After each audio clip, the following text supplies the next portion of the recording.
마태복음 1장 1절을 보면은 이렇게 기록되어 있습니다. 다 같이 함께 해보겠습니다. 시작.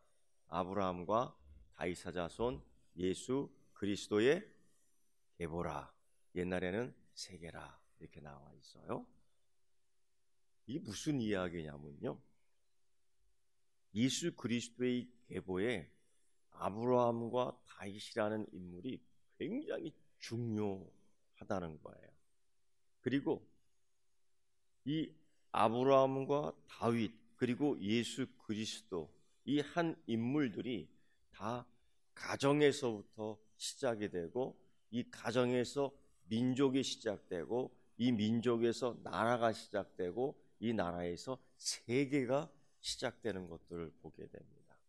아브라함의 가정에서 민족이, 다윗의 가정에서 나라가, 예수의 가정에서 세계가, 그리고 우리의 가정 속에서 제주도가, 또 우리의 가정 속에서 마찬가지로 이 세계로 뻗어 나갈 줄 믿습니다. 그 중에서 오늘 창세기 12장 1절부터 보면은 아브라함이라는 한 인물이 나오고, 이 아브라함의 가정이 나오고, 이 아브라함의 시작부터 민족이 형성되기 시작하는데, 이건 뭐 자기가 만들겠다고 만드는 것이 아니라 어느 날 하나님이 아브라함에게 찾아옵니다. 갑자기. 이게 복이지요. 이게 은혜지요. 그런데 여러분, 그 어느 날 갑자기의 은혜가 다 그렇습니다. 그거를 잡아야 되는 거예요. 그래서 여러분, 하나님 말씀 속에 이사야 말씀 보면은 지금은 은혜 받을 만한 때다. 때. 성경을 읽다 보면은 이러한 용어들이 계속 나요. 지금은 이 때다. 마가복음을 읽다 보면 이 시간적 부사 내용이 막 나와요. 그리고 하나님, 우리 주님 예수 그리스도를 딱 만났을 때 그 반응, 곧 이런 것들을 단어가 탁탁탁 나오는데요, 이게 우리가 감각적으로 본능적으로 느껴야 할 이 영성의 단어입니다. 그거 한 글자예요. 그거 한 글자예요.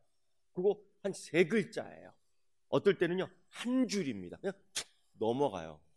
그러니까 그 속에 있는 것들을 깊이 잡아낼 수 있는 영성이 있어야 됩니다.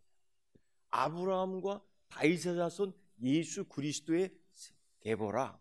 요거 마태복음에 요거 자로 제가 재봤더니만요 7cm도 안 넘어가. 제 성경책에 이렇게 된 거는요. 이게 그런데 이게 5,000년이 넘는 역사가 이 안에 다 담겨 있어요. 이게 놀랄 일인데, 여기에서 순간 하나님의 개입, 하나님의 아주 적극적인 개입, 이게 다 들어가 있어요. 그런 걸 보면서 우리들의 인생도, 우리들의 삶도 마찬가지예요. 길면은 70이고 짧으면 70이고 길면 80이라고 시편의 기자도 그렇게 얘기하고, 야곱은 또 창세기에서 그렇게 얘기해요. 우리 조상의 그 시간에 비하면 나는 뭐 아무것도 아닙니다라고 얘기했지만은 120년을 살면서 하나님의 강력한 개입을 느껴요. 그러면서 그때 그 인물들은 뭘 했느냐? 그때 그 인물들은 어떤 반응을 했느냐? 그때 그 인물들은 어떤 신앙 고백을 했느냐? 그때 그 인물들은 하나님과 어떠한 관계 속에 있었느냐? 그러면서 이 사람들이 그 가정에서, 그 사람들이 이 가정을 민족으로, 그 사람들이 이 가정을 나라로 쫙 만들어가는 축복을 누립니다. 할렐루야. 올 한 해 여러분 가정에서 시작되는 신앙이, 믿음이 이 나라와 민족 그리고 제주도를 이끌어가는 그리스도인들이 거기서 나오기를 축원합니다. 어느 날 갑자기 이 아브라함에게 정말 이제까지 경험해보지 못했던, 사실 아브라함의 가족도 그 아버지도 사실은 우상을 섬기던 사람이었습니다. 즉 가만히 놔두면은 지옥에 갈 수밖에 없는 사람들이었습니다. 그런데 하나님이 찾아와 주십니다. 은혜라는 것은 내가 막 만드는 게 아니에요. 축복이라는 것은 내가 막 만들어가는 것이 아니에요. 이거는 바깥에서 오는 겁니다. 바깥에서 내가 막 달라고, 물론 주님께서 찾고 구하고 두드리라고 말씀하셨지만은 이게 내가 막 구한다고 해서 구해지는 건 아니에요. 하나님의 깊은 택하심이 있는 거예요. 아브라함을 택하고 다윗을 택하고 요셉을 택하고 마리아를 택하고, 그런 가운데 하나님이 오늘 우리를 택하셔서 이 하나님의 세계의 계보를 이끌어 가게 하시는 줄 믿습니다.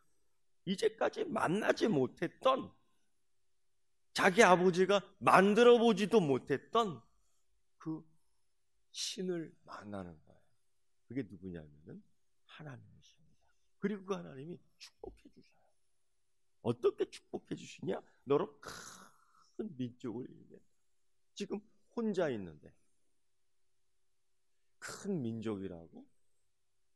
이게 가능할까? 내가 몇 살까지 살 수 있을까? 그때까지 내 자손은 한 50명 늘어날까? 우리가 알지만은 그렇게 이루지 못해요. 10명도 안 됐어요. 아브라함. 그리고 자기의 이름을, 내 이름을 아주 그냥 크게 창대하게 해주시겠다고요? 이름이 뭐 이름값을 하겠지. 글쎄. 그리고 네가 복의 통로가 된다고, 복의 근원이 된다고. 그러니까 근원, 이건 대단한 겁니다. 물의 근원, 이 샘의 근원이 어디냐에 따라서 여러분 가뭄에 마르지 않는 샘이 됩니다. 복의 근원이라는 것은 여러분 복이 마르지 않는다는 겁니다. 어느 때도, 환난 때도, 어느 때도, 가뭄 때도, 어느 때도, 홍수 때도. 왜 홍수 때도 중요한지, 홍수가 나면요 물을 아무거나 먹을 수 없어요. 더러워서. 그거 먹으면 병납니다. 가뭄 때 물을 못 먹어요. 물이 마르니까요. 모든 물 근원이 끊어져. 그런데 이 아브라함은 복의 근원이다. 이런 축복을요 한 번, 두 번, 세 번 하루에 그걸 다 받아버리는 거예요. 이 모든 것들은 내가 상상할 수 없었던 것들, 아브라함이 상상할 수 없었던 것을 하나님이 밖에서 오셔서 딱 주는 거예요. 이게 여러분, 이건 내가 만드는 게 아니에요. 그것처럼 여러분, 오늘 이 아침 이 시간에 내가 때르릉 해놓고 의지적으로 일어나 왔다고요? 아니요. 이것조차도 하나님의 은혜인 줄 믿습니다. 그래서 여러분, 이 새벽을 깨우고 나올 때 감사합니다. 내가 하나님 섭리에 움직이는구나. 하나님이 내가 이 복주심에 움직이는구나 하고 항상 감격할 수 있는 여러분 되기를 축원합니다. 여기에서 하나님의 뜻이 이루어진, 그러면서 여러분 이 축복을 받고 난 후에 아브라함은 움직이기 시작합니다. 창세기 이야기를 보면은 이사를 다니는 거예요. 이동을 합니다. 이주를 합니다. 그런데 그때마다 이 아브라함 이 가정에 위기가 찾아와요. 그러니까 하나님께서는 이 12장에서 그렇게 만나주시면서 네가 복의 근원이 되고 너의 이름을 창대케 하고 너를 큰 민족 이루게 해주겠다. 아주 그냥 아주 빵빵한 은혜를 주셨어요. 그런데 이동하면서 이주하면서 그 또 이유와 원인을 보니 첫 출발이 뭐렇게 되면 그 땅에 기근이 들었다. 그 땅에 메말랐다. 자, 근데 여기에서 그 땅에 기근이 들었다. 물이 없다라는 거예요. 이 땅에 은혜가 말랐다는 거예요. 그런데 이것 때문에 아브라함이 움직여요. 이것 때문에. 복의 근원이잖아요. 복의 근원이잖아요. 그런데 이 환경 때문에 움직여요. 이 결과 어떤 일이 벌어지냐면은 그가 애굽으로 내려가게 되는데 애굽은 그때 항상 풍성했으니까. 이 복의 근원이 내가 있는 곳이 메말라갖고 보이는 환경 속에 풍성하게 보이는 곳으로 갔다. 이게 맞아지는 내용일까? 그러면 하나님이 나를 복의 근원이라고 했는데 왜 내가 있는 곳이 이렇게 그 땅에 기근이 들었다. 내가 있는 곳에 기근이 들었다. 아니 그러면 내가 뭐야? 하나님 축복한 이 축복의 근원이라는 건 뭐예요? 내가 밟는 땅에 옥토가 돼야 되고 내가 파는 우물에서 물이 턱 튀어나와야 되고 내가 만나는 사람 가운데에 은혜가 넘쳐야지. 이게 도대체 무슨 뜻이에요? 무슨 의미예요? 어쨌든 이 아브라함은 살기 위해서, 먹기 위해서, 생존하기 위해서 그 방법을 택해서 애굽으로 내려가요. 그런데 여기에서 아주 큰 위기를 겪습니다. 그 애굽에 있는 이 놈들은 다 음란한 것들이에요. 남의 땅에서 온 그 여자를 보고서 눈이 확 뒤집힙니다. 아브라함의 아내가 얼마나 이 아름다웠으면은 이런 일이 한 번이 아니고 두 번씩 일어나요. 그러면 성경에는 두 번이 일어나는데 이게 몇 번씩 반복돼서 일어났다는 거예요. 아브라함이 이게 마음이 떨리고 목숨이 위태위태하고 남의 동네 와갖고 힘도 없지 권력도 없지 자기 편 들어주는 사람도 없지. 그러니까 생존의 방법으로 뭘 쓰냐면은 이 가정에서 시작되는 이 민족의 함께 이루어가야 될 이 여자를, 이 자기 아내를 애굽 왕 바로의 침실로 보냅니다. 이게 가장 큰 위기예요.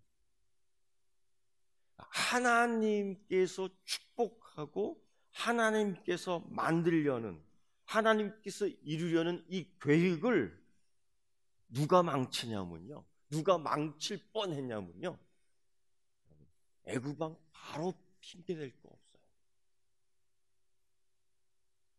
이방인 핑계댈 거 없어요. 세상 핑계댈 거 없어요. 아브라함이 그랬습니다. 내가 너로 인하여 큰 민족을 이루겠다. 이거는 나 혼자 이루는 게 아니에요. 누구를 붙여줘서 이루느냐? 누구? 사레. 나중에 사라죠. 사레. 고로 이 두 사람에 의한 한 가정을 이루는 이 사람들이 얼마나 귀한지 몰라요. 근데 이게 찢어지는 거예요. 그 땅에 기근이 들었다고. 하나님은 이미 뭐라고 선언해 주셨냐면, 뭐라고 말씀해 주셨냐면 너는 복의 근원이다라고 얘기했거든요. 이 가정이 깨지겠어요. 이 창세기 이야기, 특별히 아브라함의 이야기에서는 가정에 대한 이야기가 굉장히 많이 나와요. 그리고 또 위기는 그 이후에 어떤 위기가 나오냐면 아무리 봐도 나로 인해서 큰 민족이 이루어질 수 없어. 하나님의 약속은 주어졌지만은 계속 의심이 오는 거예요. 그래서 택했던 방법이 뭐냐면 이것 또한 인간적인 방법이에요. 애굽의 여인 하갈을 통해서 한번 민족을 만들어 볼까? 이게 또 불화의 씨앗이 됩니다.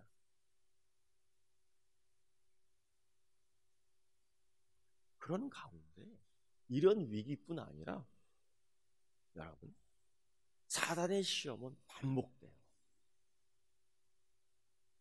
이 반복된 시험에 우리는 계속해서 똑같이 넘어가요. 사단이 교회 시험 주는 내용 가운데 여러분 반복되는 게 많습니다. 우린 똑같이 그 시험에 거의 다 넘어가요. 이런 가운데서 교회 역사가 되고 교회 소문이 돼요. 이거를 끊어야 돼요. 아브라함은 또 어려우니까 이사를 가면서 그랄 땅, 가나안에 거의 접한 땅이죠. 거기에서 또 다른 부족 왕에게 그 아내를 또 한 번 뺏깁니다. 또 한 번 뺏겨요. 근데 놀랍게도 이때는 아브라함이 어떻게 행동하느냐? 20장 17절 보면 아브라함이 하나님께 기도하매 라고 성경 본문을 보면 딱 나와요. 20장 17절에요. 그 전에는 아브라함이 뭐 예배도 드리고 그 전에 아브라함이 뭐 천사도 만나고 그런 얘기가 계속 나와요. 그런데 20장 17절에 드디어 아브라함이 하나님께 기도하매 이게 처음으로 접하게 됩니다. 이 무슨 의미냐면요. 여러분, 영혼 없는 예배가 있을 수 있죠. 정성이 없는 예배가 있을 수 있죠. 여러분, 아브라함이 하나님을 만나는데 정신없이 만나는 거예요. 부지중에 만나는 거예요. 이런 경우가 우리가 많습니다. 정작 하나님은 주셨지만은 인지하지 못하고 하나님이 주셨지만은 받아 누리지 못하고 하나님이 이미 주셨지만은 내 것으로 만들지 못할 때가 많아. 하나님이 주신 축복을 누리지 못하고 그때마다 변해. 환경 때문에 변해. 기근 때문에 변해. 홍수 때문에 변해요. 난리 때문에 변해요. 이게 믿음입니까? 이게 나라를 민족을 세울 만한 믿음입니까? 아브라함은 계속 그랬어요. 근데 여러분, 이런 가운데서도 우리에게 소망을 주죠. 아, 이런 사람도 믿음의 조상이 될 수 있구나. 예. 그런데 너무 감사한 건 하나님이 그런 사람을 훈련시킨다. 하나님의 광야 학교에 이스라엘 백성들을 입학시켰듯이 하나님의 아브라함과 다윗 예수 자손의 계보다라고 그 이름을 딱 박아놓기 위해서 이 아브라함을 그때마다 훈련시켜요. 더 감사하고 놀라운 것은 여러분, 사라가 남의 여자가 된다고 생각해 보세요. 하나님의 계획이 무너지는 거예요. 그러니까 사단은 항상 그런 방법을 택합니다. 이 다윗의 계보대도 역대 하를 읽어보면 우리가 느끼잖아요. 이 다윗의 계보 속에 왕위가 계속 이어지는데 아합의 집안인 아달랴는 여자가 들어와서 이 다윗의 자손을 다 죽이잖아. 그 중에 하나 살아남잖아. 하나님이 그걸 보호하거든요. 마찬가지로 이런 일이 창세기 아브라함의 가정에서도 이루어지고 있어요. 그렇게 위기가 찾아오는 거예요. 그때마다 하나님이 보호하십니다. 강권적인 보호하십니다. 애굽에서도 사라가 그 애굽의 궁궐로 들어간 날부터 난리가 나는 거예요. 온 가정이, 애굽의 가정이 난리가 납니다. 또 다른 이 가나안 지역, 그 지역에서도 이 사라가 위기를 당했을 때 온 동네가, 온 부족이 하나님 난리를 치게 만듭니다. 이거는 철저히 하나님의 은혜예요.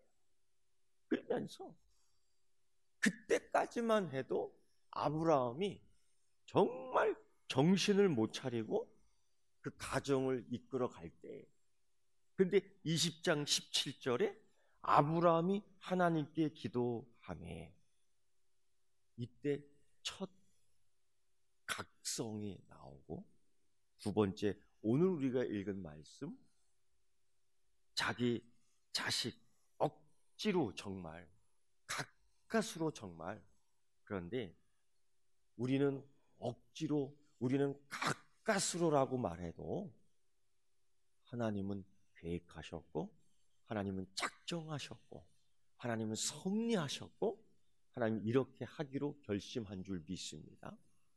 이게 하나님의 은혜. 그 이삭을 하나님께서 모리아산에 바치라는 거예요. 번제로 짐승 잡듯이, 화제 잡듯이 잡으라는 거예요. 이때에 아브라함이 고민을 합니다.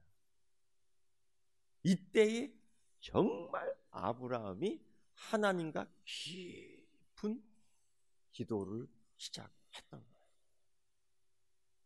지금까지의 예배, 지금까지의 관계, 그렇게 신중하게 생각하지 못했죠.